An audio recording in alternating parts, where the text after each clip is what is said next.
These days I try to spend as little time as I can on social media. I end up doing it anyway because, as I've said to many people before, there are folks that I really don't see anywhere else that I really like to keep up on at least a little bit while I'm out and about. Well, the other day I was out on social media and I saw a particular post in which somebody said, and I won't say which social media, I'm really trying to keep that from being a thing, but in which I saw a person basically posted a meme, and the meme said, I'd happily pay another 15 cents or a dollar or whatever for a burger if it meant that the minimum wage went up for these people who are working. And I thought to myself a couple of things. And I'm not going to get into all of them here because I'd take up the rest of the video in my intro, which I really don't want to do. But I want you to understand one thing. You realize you're asking for inflation as a result of pay increases in what you're saying, right? You get that? What's the idea of a minimum wage anyway? Why should there be a minimum wage? Why is there a minimum wage? Does it make any sense? Hello, this is the Daily Summation from Kurt's Religion and Politics. I'm your host. I'm Kurt. Today is it is Sunday, the 21st of February of 2021. It is not Wednesday, and it is not the 17th like my notes say. Forgot to update that, and that's fine. But in any case, today is Sunday, the 21st of February of 2021. Thank you for joining me if you're doing so on Rumble, on the podcast, or on YouTube. And the subject of today's little piece is minimum wage. And I have to tell you something. This is a subject I could spend literally hours talking about. It's that misunderstood and that badly done by. But I'm going to start by not quoting, but sort of giving the idea of something that one Dr. Thomas Sowell, who happens to be a professor and great thinker where economics are concerned, said, and he probably wasn't the first to say it, but he definitely brought it to the forefront that this is true. I'm going to bring something that he set forth, and it is basically, look, guys, minimum wage is zero. And you're going, how do you figure it's $7.25 or $7.15 or whatever it is on a national level? Which, first of all, the national minimum wage is meaningless, but that's beside the point. The thing is, Mr. Sowell is right. And I can easily show you how. The answer is this. You ask somebody for more money, they decide you're not worth it, what do? Well, they fire you, of course. You tell somebody they have to pay somebody else more, and they realize that they can't afford to pay that amount of money, and they get rid of that person because they can't afford to pay it, or they reduce their hours or whatever they do. And here's the thing. Years ago, I worked for a major technology firm, and I went from one way more minor firm to a major one. And I'm not going to get into naming names here. That's not really important to what I'm going to say. But I worked for this company, and they said, we're going to pay you X dollars an hour. And it looked really attractive what they said, which, first of all, now looking at it, they were lowballing me because they knew they could. But that's beside the point. The company that I worked for before had paid me a third again as little, if you will. So they were paying me a third again as much. But here's the thing. I worked for them as a contractor for a time, and the money was pretty good considering the hours that I had to work. But when I started working for them as a salaried employee, suddenly I was expected to perform what amounted to 60 hours a week. So I went from a 40-hour week making that amount of money to a 60-hour week, and guess what? My pay basically per hour dropped down to the same rate that I was making at the place that I'd left. It dropped down to the same rate. It was the same amount. The thing about it is, if somebody says you can only work 30 hours a week, I can only afford to keep you on 30 hours a week when they raise your pay to this level, guess what? It doesn't matter that they raised your wage. Now here's the thing. I want to talk for just a second about the idea of a minimum wage. The idea of a minimum wage is pretty much garbage, and it's garbage on multiple bases, right? The first of these is, like I say, people cut hours, people cut employees, people close their doors because they cannot afford to pay what they're being told they have to pay. Okay? So for the people who lose their jobs, minimum wage becomes zero. For the people who have a reduction in hours, unless they go work somewhere else to make more money, their reduction, or the point is, their what they make is the same. But let's just say for a second that we raise what a burger cook or a counter worker is making. Besides the fact that they're going to replace a lot of these people with technology if they have the way to do it. Well, now we've got automatic drink fillers. Well, now we've got kiosks at the local fast food restaurant where you can order on a touch screen. And by the way, you'll get your order right, which is something you won't necessarily do if you have somebody put in your order for you. But besides that fact, okay, the most expensive resource most places, particularly where you're getting things really cheap, is people. So when you cost that company more that's doing various things, like making your burger, like checking you out at the grocery store or whatever, when you cost that place more, what they're going to do is reduce their people, reduce hours, or close their doors. Or a combination of the three in some instances, because a lot of these guys are doing multiple things at once.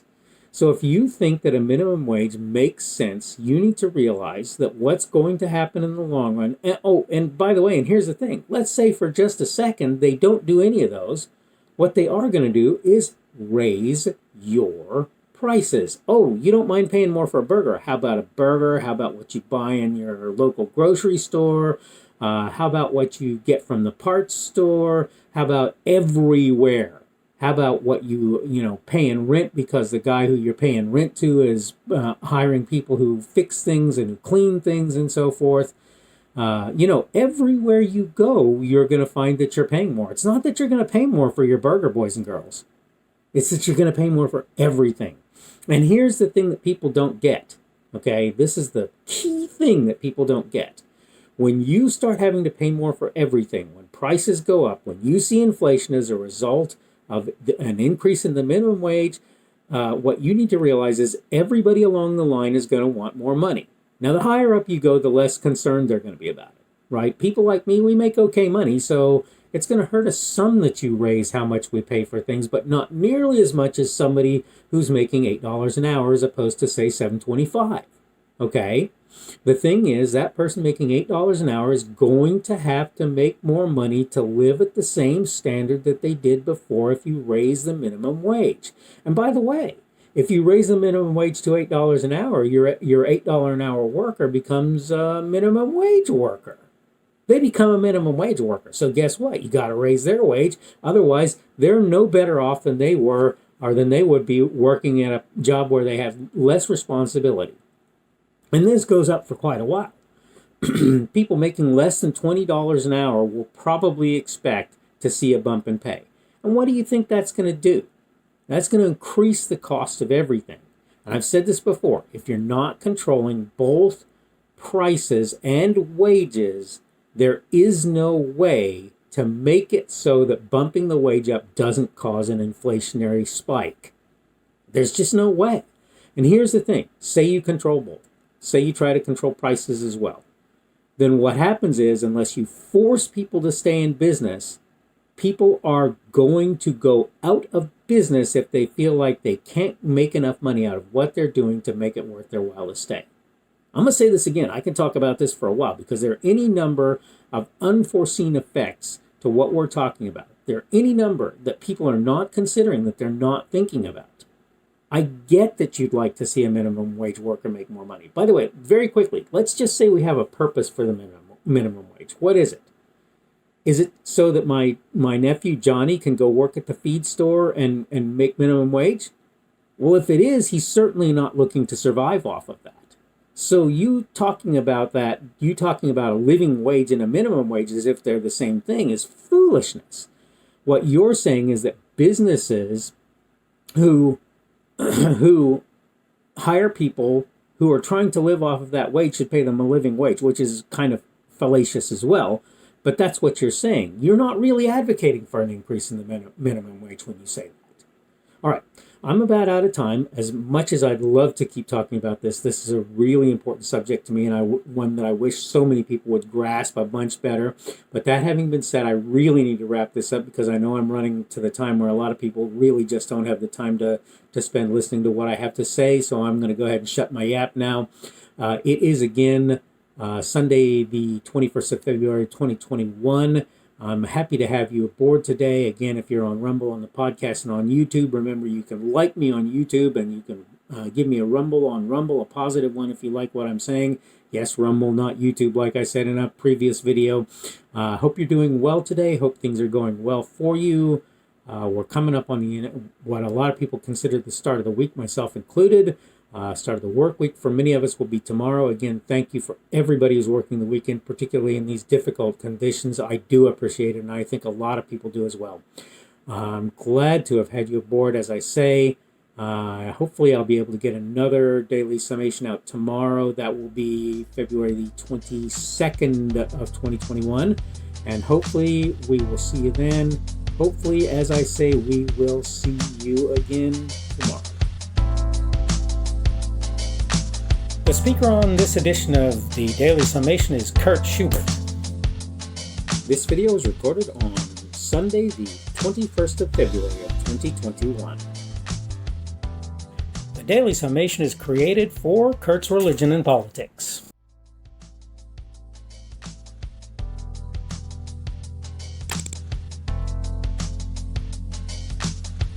Thanks for watching this edition of the Daily Summation from Kurt's Religion and Politics. I hope you found it entertaining or instructional, or maybe both. If you want to see more from me, you can go to blogs.kpschubert.com. That's blogs.kpschubert.com. I am on Twitter, Parler, and Minds.com. My handle on each of those is @kpschubert. That's @kpschubert. I have a Rumble and a YouTube channel. They are the Kurt's Religion and Politics channels on Rumble and YouTube. I have a Facebook page. The Facebook page is Kurt's Religion and Politics as well. I am on Patreon. If you want to support me, that's one of the better places you can do that. And you will find me at Kurt's Religion and Politics on Patreon. I have a podcast. The podcast is podcasts with an S. .kpschubert.com. That's podcasts.kpschubert.com. I think you should be able to find me with relative ease on Apple Podcasts, Google Podcasts, and Spotify as well. The best way I find to do that is to look for Kurt's Religion and Politics. You can try to use the Daily Summation. I find that it doesn't work as well as a general rule, but you can always try that. I'm glad to have you aboard today, and hopefully we will see you again tomorrow.